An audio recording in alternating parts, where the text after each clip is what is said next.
అందరికీ నమస్కారం. ఓం శ్రీ గురుభ్యో నమః. ఓం నమో నారాయణాయ. ఈ అధిక జ్యేష్ఠ మాసం విశిష్టత గురించి తెలుసుకుందాము. ప్రతి 3 సంవత్సరాలకు ఒక్కసారి వచ్చే పవిత్ర మాసం, దీనికే పురుషోత్తమ మాసం అని కూడా పేరు.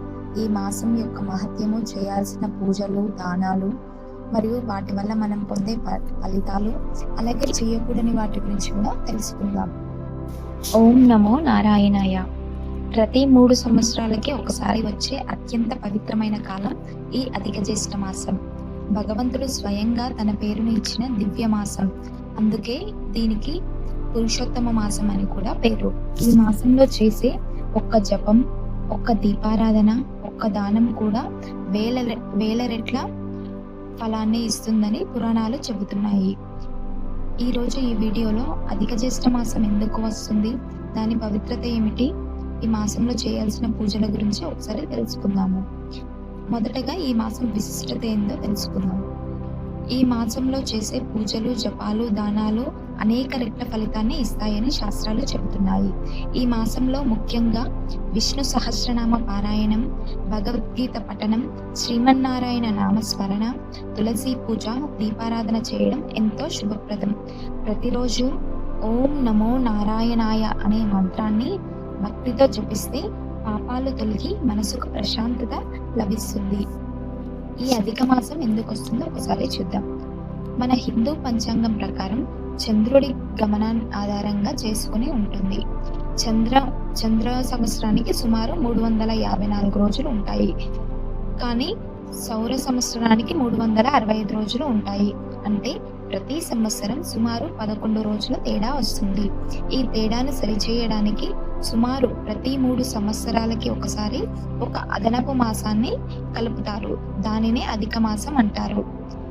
ఈ మాసానికి మొదటగా ఎలాంటి ప్రాముఖ్యత లేకపోవడంతో దేవతలు కూడా దీన్ని నిర్లక్ష్యం చేయడాన్ని పురాణాల్లో చెప్తారు.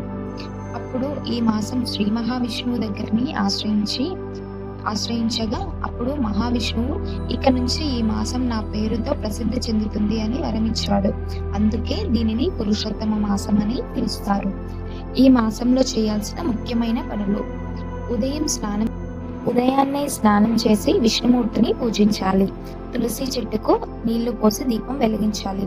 అన్నదానం లేదా పేదలకు సహాయం చేయాలి. భగవద్గీత, భాగవతం వంటి పుణ్య గ్రంథాలు చదవాలి. ఉపవాసం లేదా నియమనిష్టలతో భక్తి. ఈ మాసంలో చేయకూడని పనులు: ఈ మాసంలో సాధ్యమైనంత వరకు వివాహాలు, గృహప్రవేశాలు, కొత్త శుభకార్యాలు చేయకుండా ఉంటారు.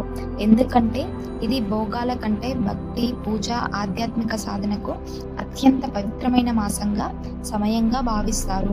ఈ మాసంలో మనం పూజ చేయడం వల్ల లభించే ఫలితాలు ఒకసారి చూద్దాం. కుటుంబం శాంతియుతంగా ఉంటుంది, ఆరోగ్యాన్ని ఇస్తుంది, ఆర్థిక అభివృద్ధి జరుగుతుంది, పాప విమోచనం జరుగుతుంది, మానసిక ప్రశాంతత ప్రత్యేకంగా శ్రీ మహావిష్ణువు అనుగ్రహం లభిస్తుందని పురాణాలు చెబుతున్నాయి. సంవత్సరానికి ఒక్కసారి కాదు, 3 ఏళ్లకు ఒక్కసారి మాత్రమే వచ్చే ఈ దివ్యమైన పురుషోత్తమ మాసాన్ని నిర్లక్ష్యం చేయకుండా ఈ పవిత్ర సమయంలో కొంత సమయాన్ని భగవంతునికి అంకితం చేసి నామస్మరణ, పూజ, దానం చేస్తే జీవితంలో శుభ ఫలితాలు తప్పకుండా లభిస్తాయి. ఈ వీడియో మీకు నచ్చితే లైక్ చేయండి. ఇలాంటి మరిన్ని ఆధ్యాత్మిక వీడియోల కోసం మా ఛానల్ని తప్పక సబ్స్క్రైబ్ చేయండి. ఓం నమో నారాయణాయ.